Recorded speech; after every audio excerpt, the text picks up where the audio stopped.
We're going on. Okay. All right. Assalamu alaikum, family. Peace and healing, and happy, peaceful New Year to you all. We are back for another episode of Healing with Angelica podcast, where we discuss all things healing. And if you are new to the show, welcome. On today's episode, I have an amazing guest joining me today, my brother, Dr. Lawrence X, as we will be discussing today's topic, cancer in Black America. Brother Dr. Lawrence, thank you for being here. How are you? Assalamu alaikum. I'm fine by Allah's grace and mercy, and I really appreciate being a guest on this wonderful show, and looking forward to contributing the best I can. Thank you. Yes, yes, all praise be to Allah. Thank you again for joining us. Now, before we get started on today's well needed topic, do you mind letting our audience know more about you? Well, Dr. Lawrence X. Henry, from New Jersey, northern New Jersey, the central part of Jersey as well. I had an opportunity to be raised by a beautiful, beautiful woman named Joya Henry, my mother. And I thank Allah for my father, Larry Henry. Um, did some time, as I mentioned in my bio, as far as just uh, the last 30 plus years, liberating the oppressed communities throughout the world. Mm-hmm. Um, been working in that space for a little bit. Had an opportunity to become an executive director for a nonprofit called Cornerstone Collaborative. We Okay. focus on bringing human needs to marginalized communities. Um, I'm focused now in the area of Texas, so I'm the executive director in Texas. Um, also, I, I have had the opportunity to go to a few schooling opportunities in my life, but I'm most proud of one being a student of the Honorable Elijah Muhammad as taught the lessons taught by the Honorable Minister Louis Farrakhan. And also, uh, I pride myself of being a cancer survivor. And I really appreciate the topic today, Black cancer, because I have a few perspectives with respect to cancer in the Black community. Thank you for that time. Yes, yes, yes. All praise be to Allah. Thank you so much for that. Now, let's get started on today's amazing topic, cancer in Black America. And for my audience today, please feel free to put your questions in the comments below for our guests. So, as I was getting to know brother Dr. Lawrence X, he shared his experience with colon cancer with me and how, by the grace of Allah God, he was able to overcome that trial. I did do my own research on colon cancer and found that Black men specifically remain the most vulnerable group in the United States, diagnosed more often and later, hard to treat stages. Study shows that Black men is 24% more likely to get colon cancer than white men and 47% more likely to die from it. So that brings me to my first question for you, brother Dr. Lawrence. Do you mind letting our audience know about your journey with colon cancer? Mm. I tell you, that's a beautiful yet painful story. That's a beautiful yet painful journey. Um, One day, I woke up and I just kept on feeling like gassy, very gassy. And I just attributed me just eating a lot of bean soup. I'm a bean soup eater. I love bean soup, and you can't put too much space between me and a good bowl of bean soup. Um, but so I kind of ignored it. I kind of ignored it. I know I didn't kind of. I did ignore it, and the pain got more and more excruciating. Mhm. I just kind of attribute it to gas. Mhm. Now let's put a pin in that. 2 years before these strong gas pains or alleged gas pains, I got a colonoscopy.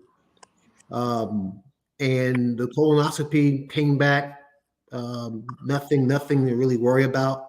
I guess a few polyps, and they were removed accordingly. So I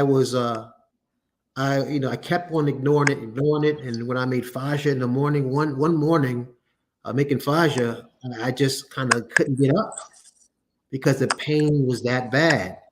And joking with you, I said, if birth pains, if labor pains are Mm. anything like that, God bless you, Yeah. because those pains were actually just ripping through my skin per se.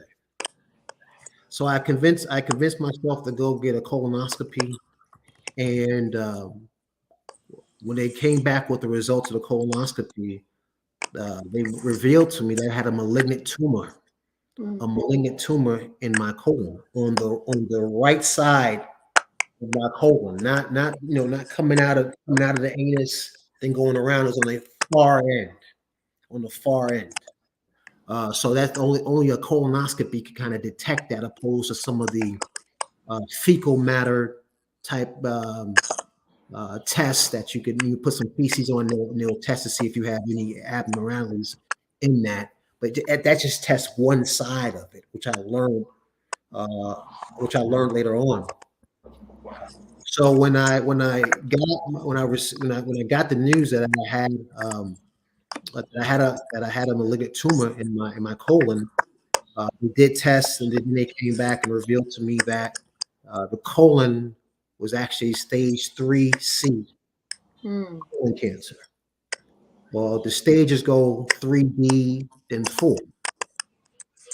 3D, they can operate, but it's a little sketchy, because they may cut and then all of a sudden release the cancer into the body. In Mm. stage 4, as you know, it actually goes through the actual organ and gets in the actual, but actually go through in the body. So by Allah's grace and mercy, they cut it out. They cut it out. So a quarter of my colon is gone. A Mm. quarter of this part right here is gone. Mm. Um, and so they offered me chemotherapy and some other type of technologies to facilitate it not coming back. I opted to utilize some of the medicines, and as I saw my brother Tony Muhammad, uh, I could see he came in. He was one of my confidants. And assalamu alaikum, brother. He was one of my confidants through this whole process, and I love you very dearly, brother. And may Allah continue to bless you and your family. I confided in him a lot with respect to this journey. Yeah. And it was a rough journey with respect to the medicines I was taking, the mood swings, and so forth. Um, but by Allah's grace and mercy, I just took another colonoscopy about 3 weeks ago, and I'm cancer free now. I'm cancer free. Yeah. So the lesson out of that is, brothers, if you're over 50, if you're 45, 50 years old, please, please get your colonoscopies or get testing to determine if something very that sleeping devil, if it's in, it will creep up on you, and by the time that you realize something is wrong, it's almost too late for them to take corrective measures. Mm. Thank you for allowing me to. Yes, yes. Oh my gosh, that was beautiful. That was beautiful. All praise be to Allah. Now, just thinking about the fact of you getting, the acknowledgement of you having colon cancer, of course, one who finds out news like that, could be in a state of, anger, upset, mad, hurt. I would like to know, like, what was your attitude towards Allah God after finding out you had cancer? And did you keep that same attitude after being healed from cancer? Oh, that's such a beautiful question. Because when you're first hit with some news like that, it's a shock, and you're human, and you try to retrace your steps. Where did I go wrong? How did I contract such a demonic and deadly disease? Mm-hmm. Um, but you know, um, I never got I never got upset or disappointed in my God. I tell a story. I thank Allah for the pain. I thank Allah for the pain because it was a sign. It was a sign for something to come. Mm. It was a sign for something to come if I was not obedient and submissive to the will of Allah. It ignored the sign, something that would have came would have surely been death. Easy. Yeah. However, if I was obedient, and submissive to Allah's will, and submitted to the pain and actually inquired about the pain, and asked Allah about the pain, and it drove me, it guided me to seek medical assistance, Mm-hmm. as opposed to being hard back, hard hearted and stiff necked. Okay, Mm-hmm. Allah provided me a channel for a sign for something to come. Now, 2 years later, I'm active in doing other things. I'm very active in making folks aware of cancer, aware of the treatments, but mostly aware of how to eat to live. Yeah. How to eat to live. Because there's going to be a mixture of science in there every once in a while. Okay, but how do we eat to live to pull those toxins out of our body? How do we still Mm-hmm. fast? How do we get fast in a manner that we are prescribed to fast to pull those toxins out of your body and give your body opportunity to heal itself and so forth? So Yes. a lot of things were revealed to me. Allah revealed a lot of things to me by just being obedient to the pain. I thank Allah for the pain, because without that pain, again, prior to that pain, I didn't know I had an enemy living inside of me. Mm-hmm. Without being submissive, understanding, and being a student of Honorable Elijah Muhammad, of Mr. Farrakhan, and understanding our submission, our obedience, I still would have tried to fight through that pain, as a lot of us try to do. And that pain again was a sign. If I tried to fight through that pain, unfortunately, my dear sister, I Mm-hmm. probably would not have been here to have this beautiful conversation with Yes. you. Yes.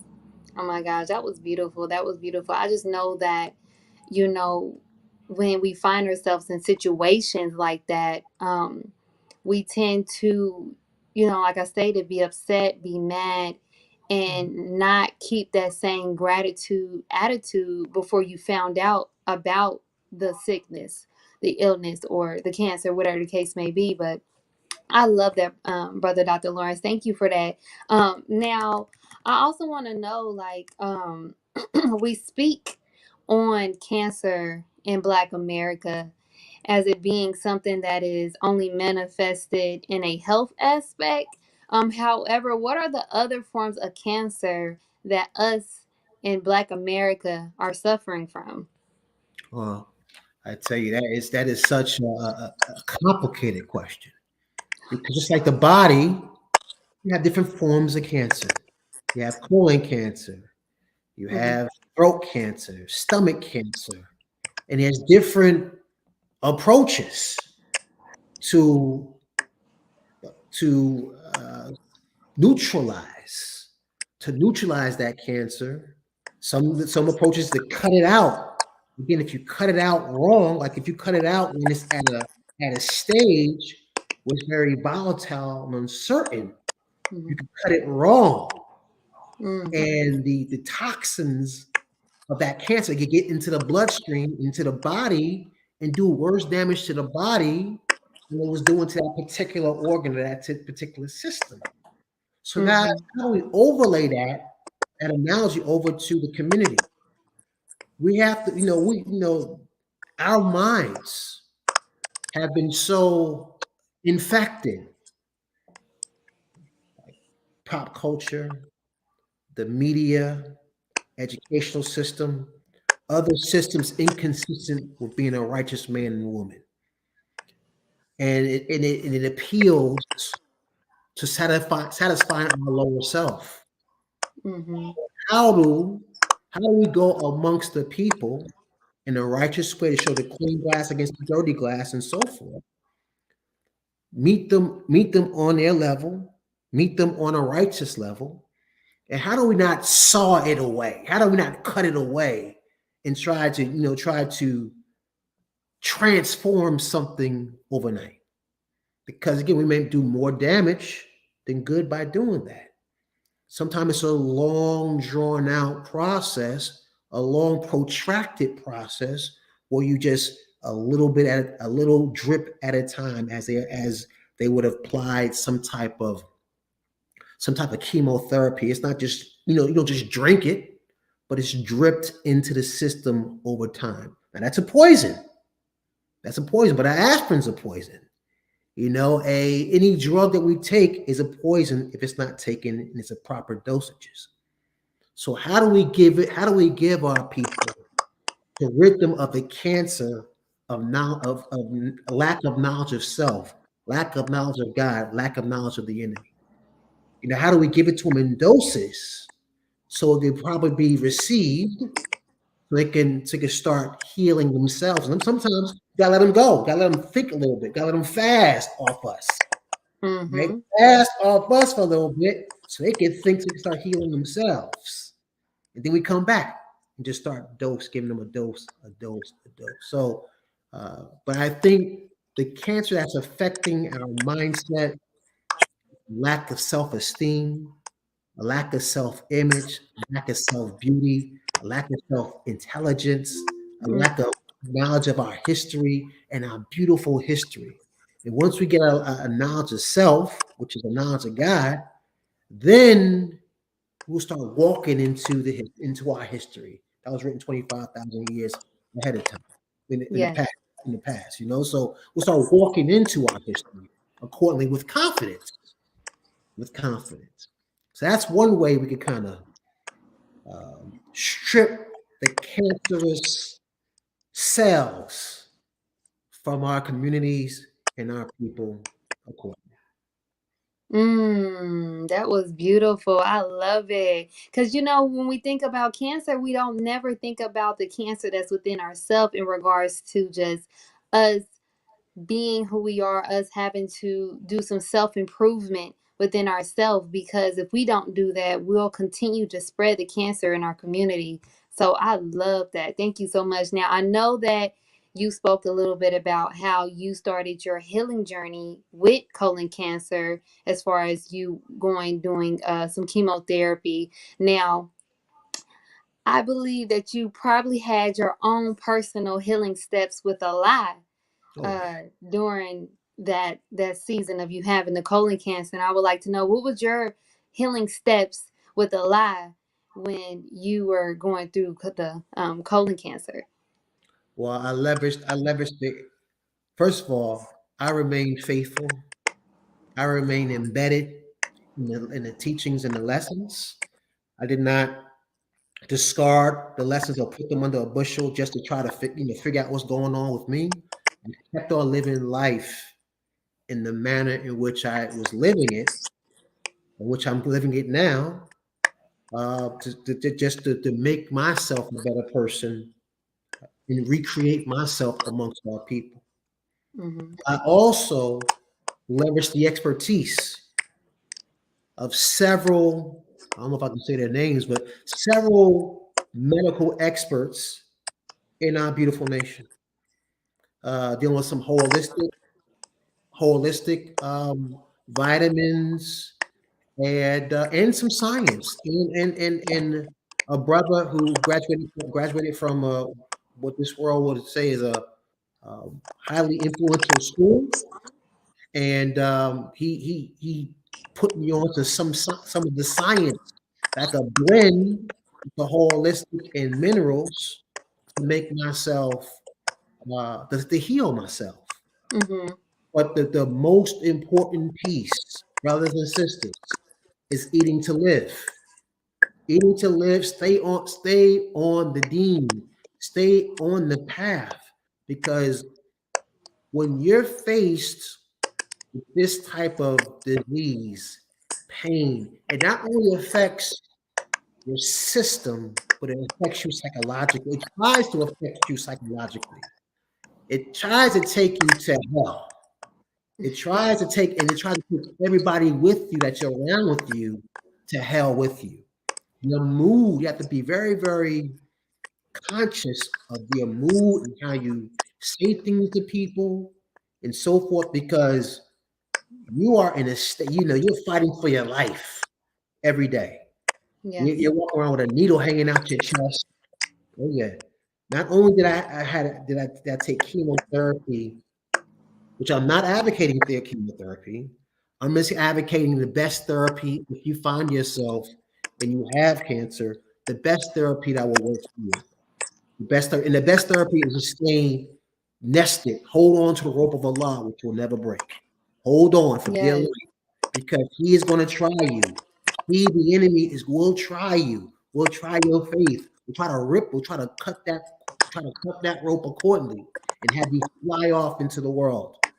And have you be subdued based on the pleasures of this world. No, hold on to Mm. the rope and remain righteous, remain clean, fight to be even more clean and more righteous. But I leveraged a lot of the expertise, and some of that stuff was really expensive. But I leveraged that. Eating to live help cleanse your body and not take on you being other than yourself with Mm. weight and just and you take on extra weight, and then you start thinking differently. Yes, I Yes. gained a few pounds. However, I think a lot for how to eat to live, because again, it prescribes for us.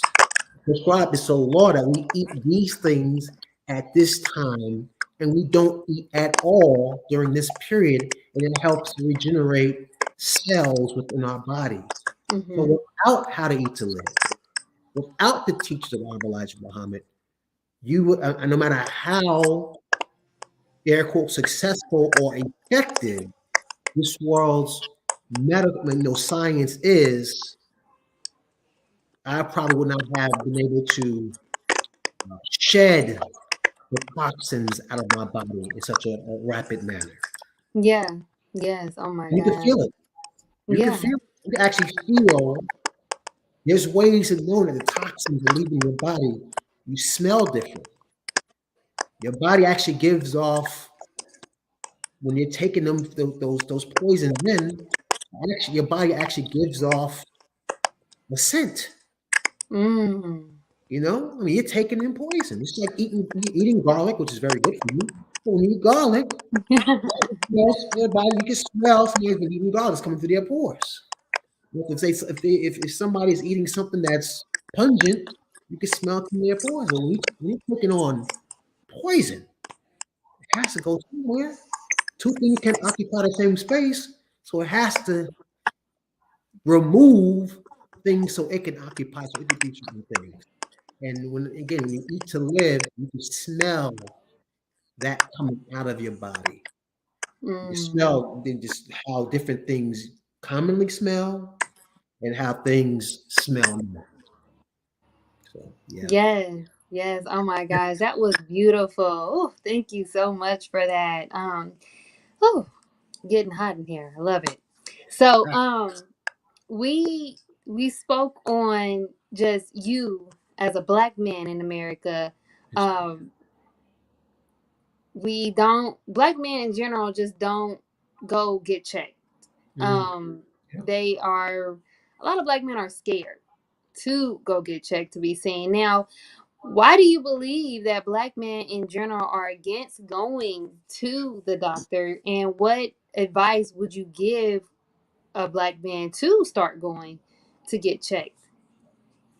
Well, I tell you, there's a historic phobia with black people in general trusting um, medical authorities Mm-hmm. because of the history. You go to facts, and this is what has prevailed when black communities put so much faith and confidence, trust, faith, and confidence in a system which sometimes performed tests, performed other unethical activities against black people, i.e., the Tuskegee experiment, certain birth Mm-hmm. control methods, and another unthinkable test against not only black men and women, but other marginalized communities across the world.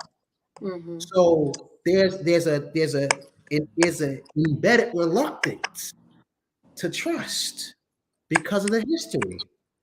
Yes. And so uh, you know, there's a phobia.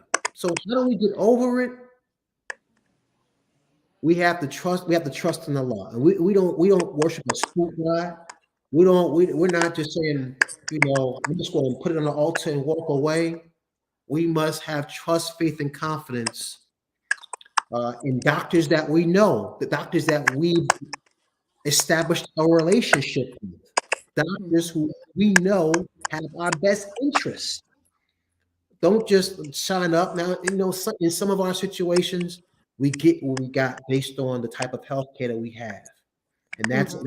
that's that's a different discussion altogether for this show.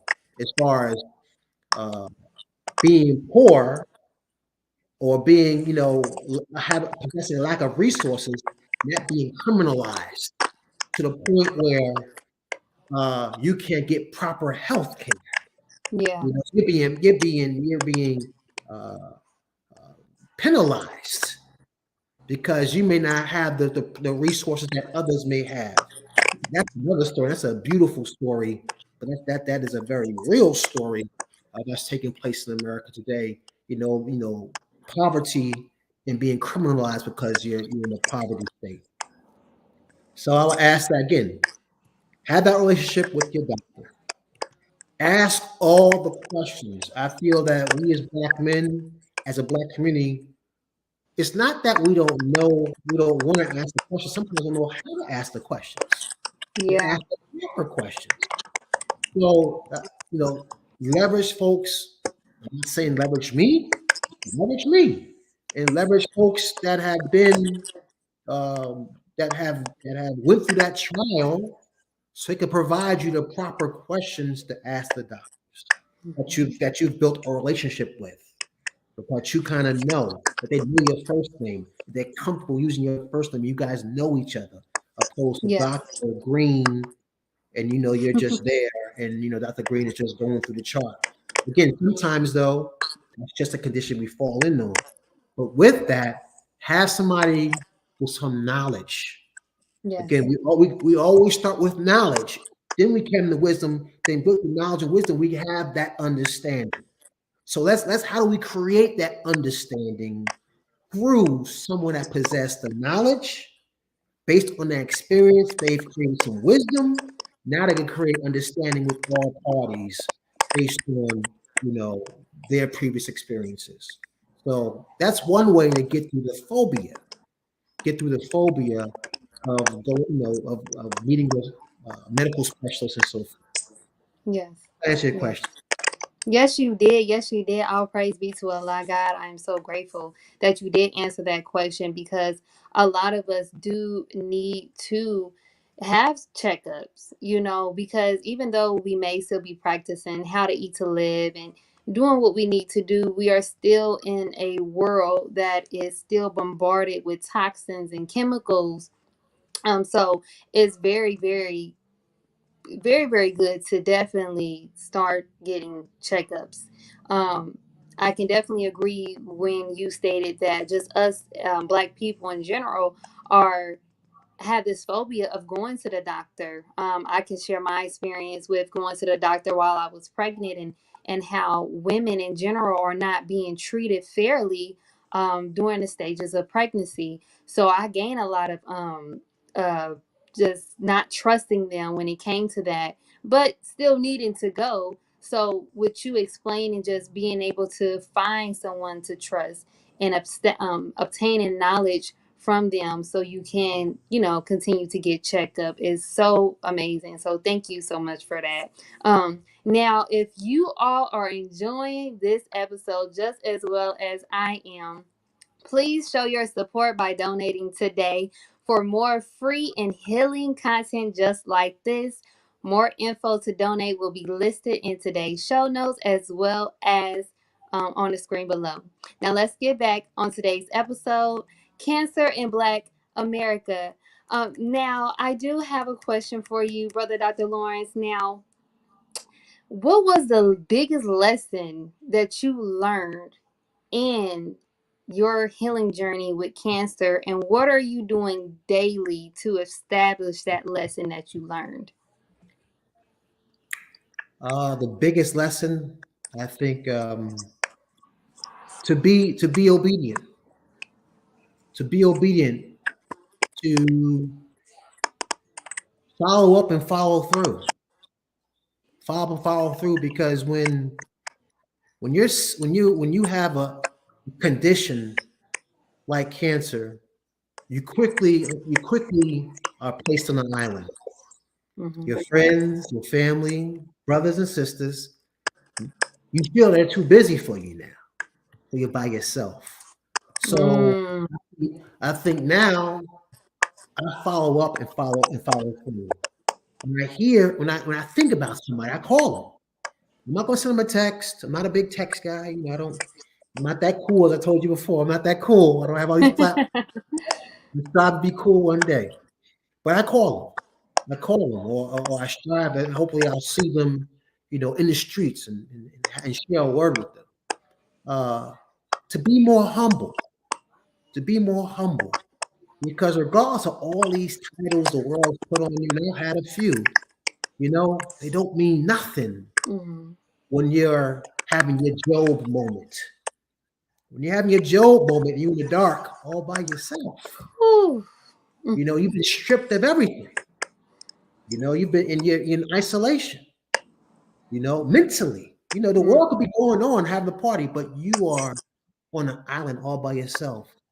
How do you take take comfort in being humble and mm, thanking Allah for allowing me to have these worn down boxing gloves to go another round, to go another round? How are you facilitating increased tolerance?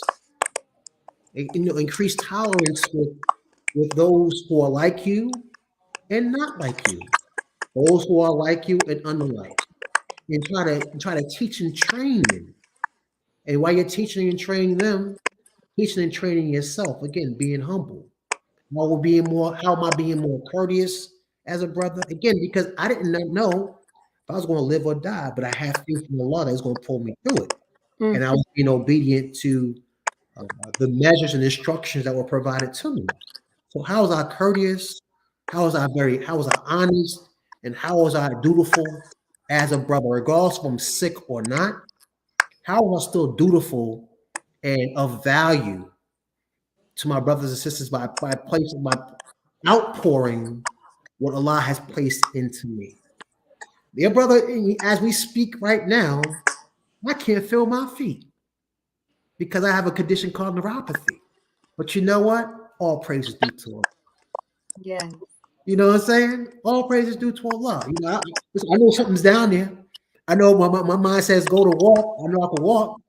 I just can't. Praise be to Allah. Yes, yes. All praise be to Allah. Oh my gosh, I love it. I love it. Thank you so much for that. Just being humble and just still being grateful to even be able to have that experience, even though it may not been the most pleasant experience, you still found a lesson in that. So all praise be to Allah. Yeah. So now, I know you spoke earlier about you doing some things in the community. What are other things that you're doing in the community now to bring awareness to cancer? Well, I have a project that I'm working on, um, to bring awareness to the, just telling my story. Tell Hmm. my story in that, the housing areas, and I'm trying to work with a couple of medical facility personnel to help me pass out literature, to create that awareness, to facilitate my brothers and sisters just going to get checked out. Right? I can't stop it, but if we are aware of what's going on with our bodies, then we can take the proper steps in neutralizing the enemy. Oh, wow. Wow. I love it. I love it. Thank you so much for that. Oh, my gosh. This episode has been so amazing. I am so grateful that you were able to come on the show and share your journey with us with colon cancer.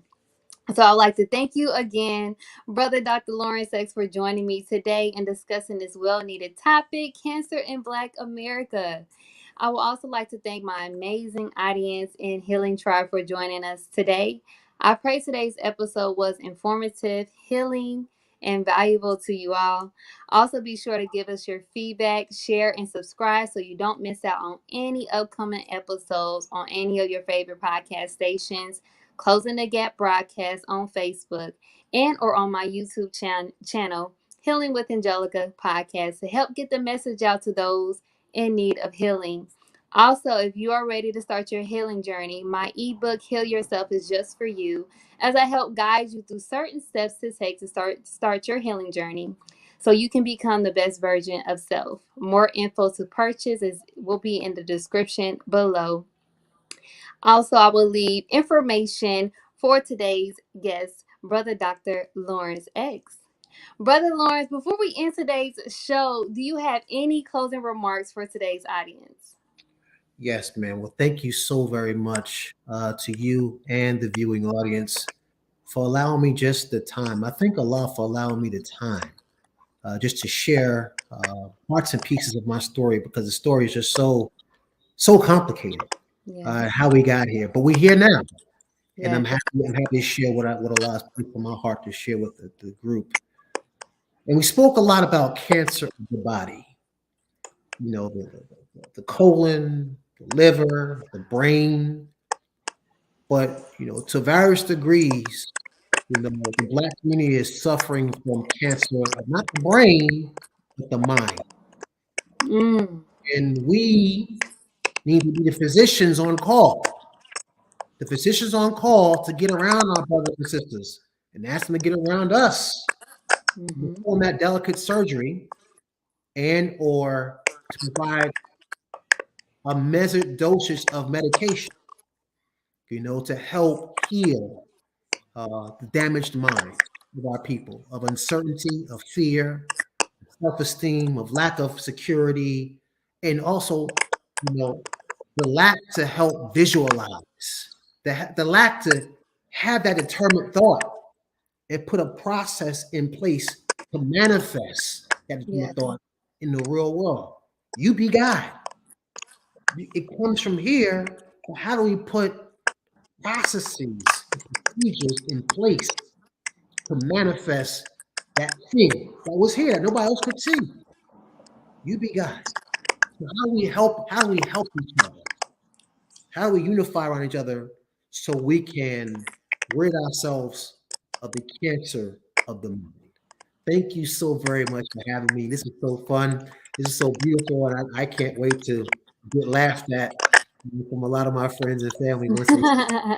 To this video. Yes, yes, yes. Thank you so much, Dr. Brother Lawrence X. Thank you so much for coming and joining me today. And again, I'd like to thank my amazing healing tribe for joining us as well.